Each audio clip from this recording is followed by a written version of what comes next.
Hola, Dios te bendiga, bienvenido una vez más, bienvenida a este canal, la Biblia leída y explicada. Hoy vamos a continuar el estudio del Evangelio de Mateo y en el capítulo 2, desde el versículo 13 hasta el versículo 23. Esta es una continuación de lo que habíamos estado viendo anteriormente, lo que ocurrió después de la visita de los magos que le llevaron los presentes a Jesús. Pero antes, como siempre, vamos a levantar una oración para que el Señor nos ilumine con su palabra. Padre, te damos muchas gracias en este día, Dios mío, por darnos la oportunidad de leer y estudiar tu palabra. Te pedimos que perdones y limpies todas nuestras iniquidades, Señor, y que nos reveles ahora, Dios mío, por medio de tu Espíritu Santo, lo que tú nos quieres enseñar a cada uno de nosotros. Toca el corazón, Señor, a cada persona que me está escuchando en las redes, Dios mío, y que Dios mío, tu palabra penetre hasta nuestra vida y nos cambie, nos transforme, Señor. Te lo pedimos en el nombre de Jesús. Amén. Bueno, entonces vamos a leer Matanza de los niños.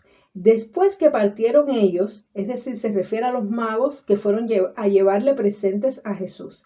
He aquí un ángel del Señor apareció en sueños a José y dijo: levántate y toma al niño y a su madre y huye a Egipto y permanece allá hasta que yo te diga, porque acontecerá que Herodes buscará al niño para matarlo. Y él, despertando, tomó de noche al niño y a su madre y se fue a Egipto. Y estuvo allá hasta la muerte de Herodes, para que se cumpliese lo que dijo el Señor por medio del profeta, cuando dijo: de Egipto llamé a mi hijo. Herodes entonces, cuando se vio burlado por los magos, se enojó mucho y mandó a matar a todos los niños menores de 2 años que habían en Belén y en todos sus alrededores, conforme al tiempo que había inquirido de los magos. Entonces se cumplió lo que fue dicho por el profeta Jeremías, cuando dijo: voz fue oída en Ramá, grande lamentación, lloro y gemido, Raquel que llora a sus hijos y no quiso ser consolada porque perecieron. Pero después de muerto Herodes, he aquí un ángel del Señor apareció en sueños a José en Egipto, diciendo: levántate, toma al niño y a su madre y vete a tierra de Israel, porque han muerto los que procuraban la muerte del niño. Entonces él se levantó y tomó al niño y a su madre y vino a la tierra de Israel. Pero oyendo que Arquelao reinaba en Judea en lugar de Herodes su padre, tuvo temor de ir allá, pero avisado por revelación en sueños, se fue a la región de Galilea. Y vino y habitó en la ciudad que se llama Nazaret, para que se cumpliese lo que fue dicho por los profetas, que había de ser llamado Nazareno. Gloria a Dios. Y bueno, así termina el capítulo 2, aquí en este versículo 23. Bueno, aquí vemos muchas cosas lindas, como siempre digo, muchas cosas interesantes. Bueno, primeramente, lo que más me llama la atención es el hecho de que cuántas veces se menciona que un ángel se le revela a José para darle instrucciones de lo que tenía que hacer. Es decir, le dijo que tomara al niño y a su madre y se fueran a vivir a Egipto. Luego le dijo que regresaran de Egipto a Israel porque ya habían muerto los que deseaban la muerte de Jesús. Luego vemos como también les dice dónde tienen que vivir, es decir, que vivieran en Galilea, no en la región de Judea, que era donde ellos solían vivir. Y los guía a que puedan vivir en Nazaret, dice que para que se cumpla la profecía.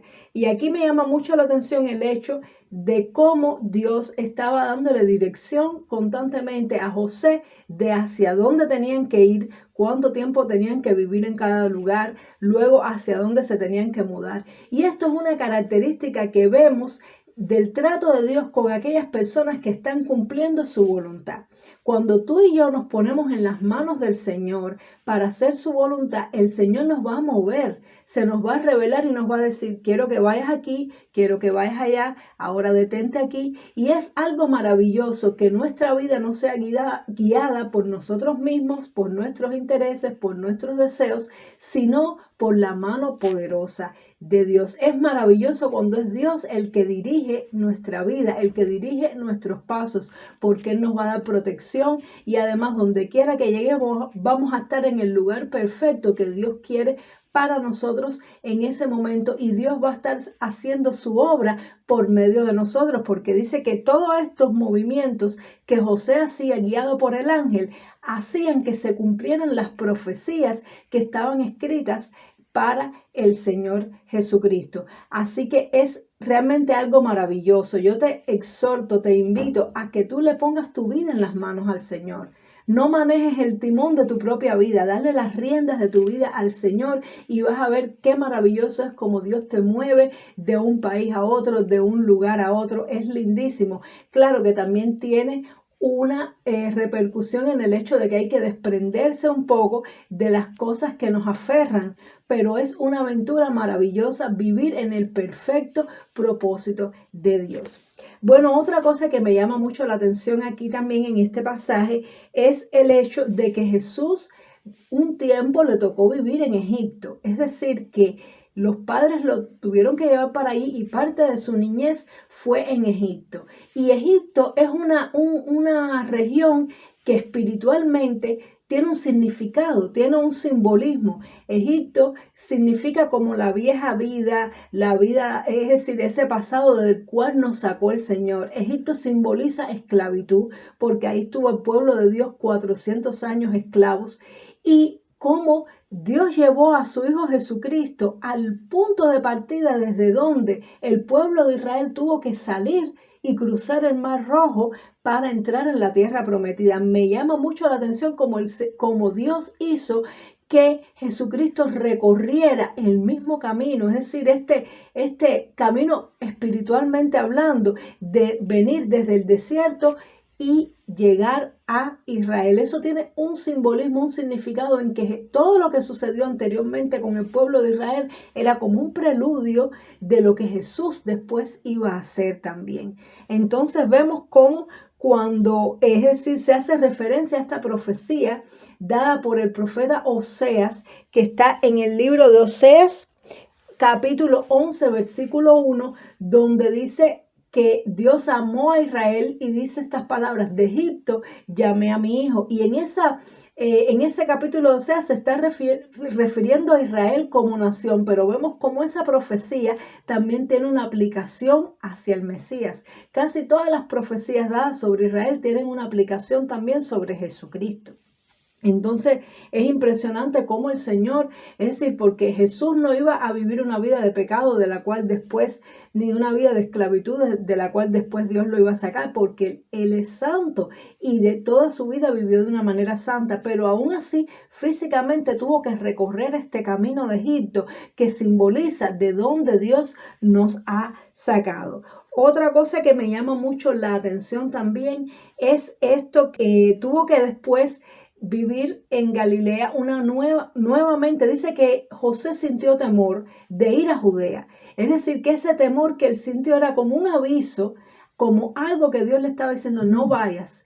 Pero uno puede sentir temor de ir a un lugar pero no saber a dónde ir. Es decir, a veces Dios pone temor en nuestros corazones para que no hagamos algo que no es la voluntad de Dios. Tenemos que estar analizando constantemente nuestros sentimientos, porque a veces nuestros sentimientos tienen un origen en la carne, en nuestros propios deseos, pero a veces Dios usa nuestro corazón para ponernos un sentimiento, para que no hagamos algo. Y cuando sentimos un fuerte temor al pensar en hacer algo, en ir a un lugar, cuando al planificar ir a un lugar sentimos como deseos de llorar y como que no queremos y hay algo fuerte en nosotros que nos dice que no, pues entonces tenemos que considerarlo, porque muchas veces Dios nos habla de esa manera para evitar que vayamos a un lugar donde Dios no quiere que vayamos, donde no es su voluntad. Y entonces en ese momento tenemos que ponernos en oración, porque no vamos a ir a ese lugar que Dios no quiere que vayamos, pero ¿a dónde vamos a ir?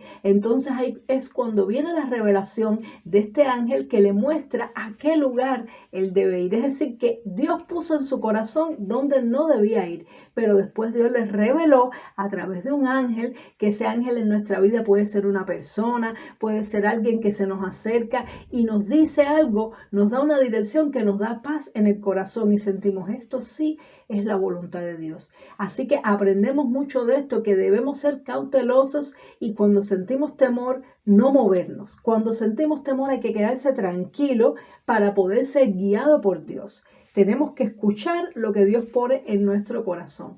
Y luego, bueno, esta profecía tremenda y triste de lo que sucedió, que en efecto Herodes se sintió tan intimidado, tan inseguro al ver que los magos, no regresaron por el mismo camino y no le dijeron dónde había nacido el Salvador. Eso a él lo llenó de temor y de inseguridad. Y tanto fue así que el diablo lo usó para hacer algo terrible, para matar a todos los niños menores de 2 años de Belén.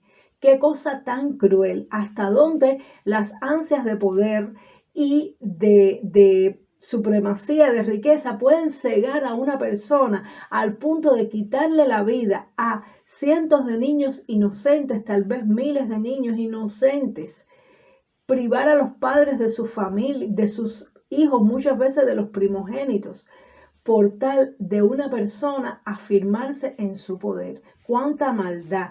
Y este hombre realmente era un instrumento de Satanás, porque las personas que tienen codicia, avaricia, que se aferran al poder, se convierten en instrumentos de Satanás. Y se cumplió tristemente esta profecía del profeta Jeremías, que está en Jeremías capítulo 31, versículo 15, donde se profetiza de que iba a haber una matanza de niños en Ramá.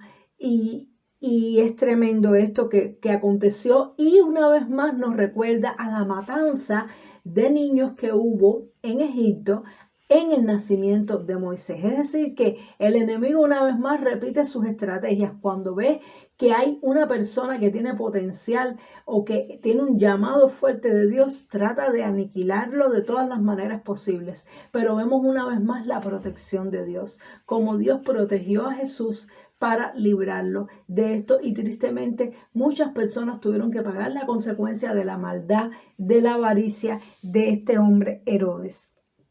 Y bueno, por último lugar se nos dice que Jesús habitó en la ciudad de Nazaret, y para que fuera llamado Nazareno, como lo habían profetizado los profetas. Bueno, yo estuve buscando a ver dónde había una profecía de que Jesús sería llamado Nazareno. Realmente no la encontré en una primera búsqueda, habría que buscar más profundo, pero sí hay un ritual que se hacía el pueblo de Israel para consagrar a determinadas personas. Era un voto voluntario de santidad que hacían aquellos varones que querían como que acercarse más a Dios, como estar más santos delante de Dios, eran llamados nazareos. No sé si tal vez aquí se usa como un juego de palabras, había que investigar un poquito más profundo para hacer alusión a eso, a ese voto de consagración de santidad que era el nazareato, que las personas que lo hacían se llamaban nazareos,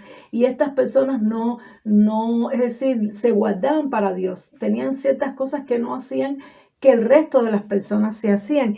No sé si tal vez esto sea como un juego de palabras para hacer referencia a los nazareos, como fue Sansón, por ejemplo, o si realmente hay algún pasaje en el Antiguo Testamento donde se profetiza que Jesús sería llamado Nazareno. Así que bueno, si encuentras alguna referencia, déjamela en los comentarios, y si yo encuentro algo más adelante también lo voy a escribir en los comentarios, así que así podemos nutrirnos y aprender más. Así que bueno, le damos muchas gracias a Dios por su palabra, por lo que nos ha enseñado a través de estos versos, y sobre todo me quedo en mi corazón como rema con eso de que debemos ser guiados por Dios. Qué bueno es vivir para Dios y que Dios sea el que guíe nuestros pasos, no mudarnos de un lugar a otro sin recibir primero una revelación de Dios. No tomar decisiones radicales sin primero haber orado y haber esperado una respuesta de parte de Dios, y no ir a ningún lugar cuando sintamos un temor fuerte en nuestro corazón, porque puede ser Dios el que nos está previniendo para que no nos pase algo malo. Bueno, espero que te haya resultado interesante, así que si tienes alguna pregunta, escríbemela, suscríbete, aprieta la campanita, dale like si te ha gustado para que YouTube siga promocionando estos videos y la palabra de Dios llegue a muchas más personas. Dios te bendiga y nos vemos en el próximo capítulo. Chao.